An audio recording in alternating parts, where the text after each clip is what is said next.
আসসালামু আলাইকুম। দেশ ও দেশের বাইরে যে যেখান থেকে আজকে আমার ভিডিওটি দেখছেন, আশা করছি আল্লাহর রহমতে সবাই ভালো আছেন। আমরাও আলহামদুলিল্লাহ ভালো আছি। নাবিলা জামান লাইফস্টাইলে নতুন আরেকটি ভিডিও দেখার জন্য আপনাদের আমন্ত্রণ জানাচ্ছি। আশা করছি আজকের ভিডিওটি আপনাদের কাছে ভালো লাগবে। তো গত রাত্রে এই দোয়েল পাখিটা কিভাবে জানি ঘরের ভিতর চলে এসেছিল, তো ওইটাকে ধরে আমি এই খাঁচায় রেখেছি হুমায়রাকে একটু দেখানোর জন্য। তো ও দেখার পর বলতেছে, আম্মু একে এভাবে রেখেছে কেন? ওর বাচ্চারা তো কান্না করবে, ওকে ছেড়ে দাও ছেড়ে দাও। তো ছোট বাচ্চার যেরকম চিন্তা আর কি। তো ওকে আর কি একটু ভাত দিয়েছি, পানি দিয়ে দিলাম, তো ভয়ে খাচ্ছে না। পরে খাঁচার দরজাটা খুলে দিয়েছি, তো পরবর্তীতে আসলে পাখিটা বের হয়ে চলে গেছে, স্বাধীনতার স্বাদ পেয়েছে আর কি। আর এই হচ্ছে আমার ব্যালকনির অবস্থা। কিছু মরিচের চারা, মাশাআল্লাহ কি সুন্দর সবুজ হয়েছে, তরতাজা। আর এইদিকে টমেটো চারাও লাগিয়েছিলাম, এগুলো খুব একটা ভালো হয় নাই। আর পাশে একটা মাধবীলতার গাছ, এটা রিপোর্ট করেছি, কেন জানি এটা মরে যাচ্ছে। আর এই দিকটাতে লেটুস গাছ আর টমেটোর গাছ লাগিয়েছি আর কি।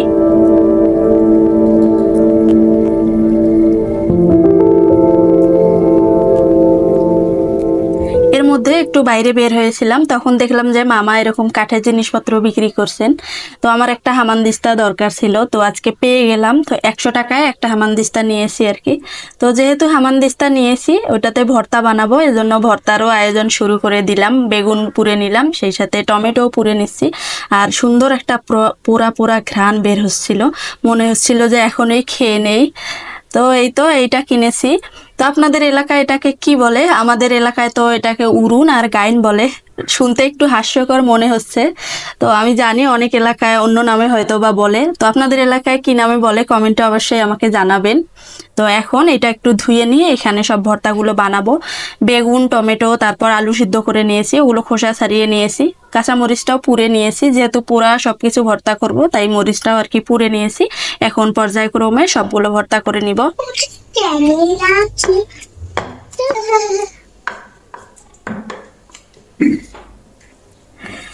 তো ভর্তাতে যেহেতু কাঁচা পেঁয়াজটা ব্যবহার করেছি, সেজন্য হাতের স্পর্শটা করলাম না, কারণ হাতের স্পর্শ করলে দেখা যাবে যে ভর্তাগুলো তাড়াতাড়ি নষ্ট হয়ে যাবে। আর কিছুটা মিষ্টি কুমড়া সিদ্ধ করে নিয়েছি, আর এটা খোসা সহ ভর্তা করে নিচ্ছি। তো সবুজ খোসাটার কারণে বেশ ভালো লাগতেছে, তাই আর কি নেয়া। আর ভর্তাগুলোতে একটু দেখার সৌন্দর্যের জন্য অল্প একটু করে আর কি ধনেপাতা উপর দিয়ে দিয়ে দিলাম।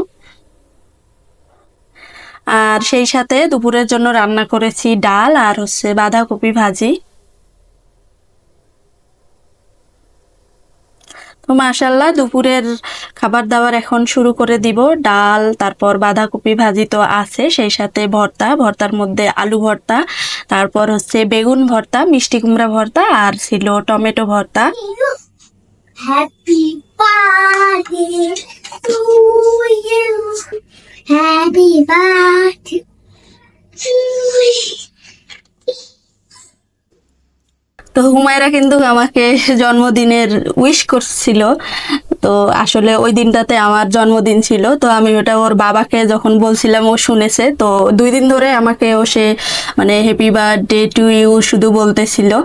তো যাই হোক, তো বয়স যা হয়েছে তাতে আসলে ছোটদের মতো করে যে আনন্দ করার মন মানসিকতা ওইটা নাই। তো আল্লাহ আসলে কতদিন হায়াত রেখেছে সেটা তো আল্লাহ তাআলা ভালো জানেন। তো বাংলাদেশের যে গড় আয়ু, এই চিন্তা যদি করি তাহলে আমার বয়সের মোটামুটি অনেকটা বয়স চলে গেছে। তো আসলে আমার যে গড় আয়ুর বাজেটের একটা বছর কমে গেল, যা আসলে মনে করিয়ে দেয় আর যে এই যে সময়টা জীবনের আছে, এই সময়টা কি টার্গেট এটা মনে করে দেয়। আসলে একটি জন্মবার্ষিকী একজন মানুষকে ভাবতে শেখায় যে কিভাবে তার যে জীবনের টার্গেটগুলো আছে এগুলো ফুলফিল করবে। তো সবাই আমার জন্য দোয়া করবেন। আর বছরের যেহেতু শেষ, আর আমি যেহেতু সপ্তাহে শনিবার বিকাল 3টায় ভিডিও আপলোড করি, তো আমার যে আজকের ভিডিওটি এটিও কিন্তু 2024 সালের একদম শেষ ভিডিও আমার। তো মানে আপনাদের যে নতুন বছরের উইশ করব টাইম মতো সেটা আর হবে না, সেজন্য আপনাদের অগ্রিম নতুন বছরের শুভেচ্ছা জানাচ্ছি। তো এই নতুন বছর উদযাপনকে কেন্দ্র করে আমাদের সমাজে কিন্তু বিভিন্ন কালচার চলে এসেছে, যেমন 31st নাইটে আতশবাজি ফুটানো, পার্টি করা, তো এগুলো তো আছেই। তো যারা রাত 12টার পর আতশবাজি ফুটায়, তো তারা হয়তো বা চিন্তা করে না যে তাদের আশপাশে এমন মা আছেন যাদের বাচ্চা ছোট, ঠিক মতো ঘুমাতে পারেন না, ঘুমাচ্ছে, এমন বৃদ্ধ লোক আছেন অসুস্থ, তারপর এমন লোক আছেন যে এতটাই অসুস্থ মৃত্যুর জন্য সময় গুনছে, তারপর হয়তো বা এমন ছোট বাচ্চা আছে। তো এগুলো অনেকেই চিন্তা করেন না, এরকম আতশবাজি ফুটায়। তো আমরা তো জানি, এর আগে একটা নিউজেও তো দেখেছিলাম যে একটা ছোট বাচ্চাই আতশবাজি ফুটানোর কারণে স্ট্রোক করে মারা গেছে।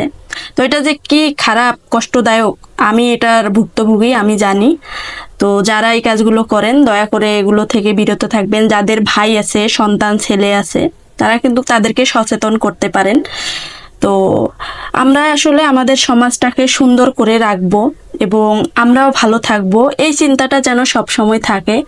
তো নতুন বছরকে কেন্দ্র করে আমার এটুকুই বলা। যদি ভুল ত্রুটি হয় ক্ষমা সুন্দর দৃষ্টিতে দেখবেন।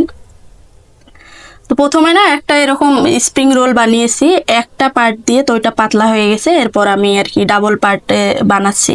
তো কিভাবে বানাচ্ছি এটা তো দেখে দেখেই বুঝছেন।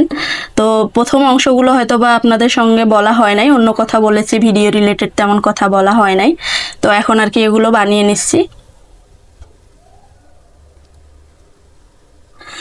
আর এই যে ফিলো পেস্ট্রিটা, এটা আমি একটা সুপার শপ থেকে কিনেছি, স্বপ্ন, আগোরা, এই টাইপের সুপার শপগুলোতে এগুলো পাওয়া যায়। এটা বানানোর 1 ঘন্টা আগে বের করে রেখেছিলাম, যার কারণে এটা সফট হয়েছিল আর আমার বানাতেও সুবিধা হয়েছিল। তো আমি যে পুরটা বানিয়েছি মোটামুটি কয়েকটা হয়েছে, অল্প একটু ছিল, এটা দিয়ে সমোসা বানিয়েছি। যদিও হুমায়রা সমোসার মাথাগুলো খেয়ে ফেলেছে কাঁচায়, তো কয়েকটা ফ্রিজে রেখে দিলাম আর বাকি কয়েকটা ভেজে নিচ্ছি। আর এই পর্যায়ে চুলার আঁচটা একদম লো রেখেছি, যাতে করে ভিতরটা পর্যন্ত ভালোভাবে ভাজা হয়। হাই ফ্লেমে রাখলে দেখা যাবে উপরটা ভাজা ভাজা হয়ে গেছে, ভিতরটা কাঁচা থাকে, তখন কিন্তু খেতে ভালো লাগবে না। আর এই স্প্রিং রোলের যে পুরটা যখন বানিয়েছি ওটা আমি একটু খেয়ে দেখেছিলাম, এত মজা হয়েছে। তো এটা বানানোর পর তো আরো বেশি মজা হয়েছে। তো আমরা এখন সন্ধ্যার নাস্তাটা করে নিচ্ছি।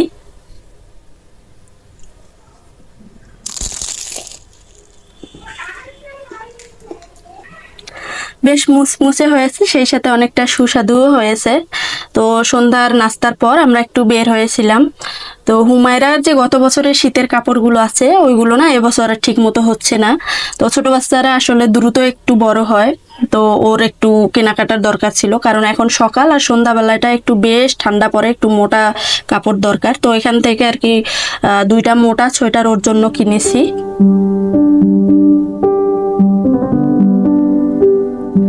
এরপর কাচ্চি ডাইনে এসেছি কাচ্চি খাওয়ার জন্য। তো এখানে আসার পর দেখলাম যে খুব একটা মানুষ নাই, একদম মানে আমরা 2-1 হয়তো বা ছিল। তো হুমায়রার বাবা ফোন দিয়ে বলছিল যে চলো আজকে কাচ্চি ডাইনে কাচ্চি খেতে যাই, তাই আসা।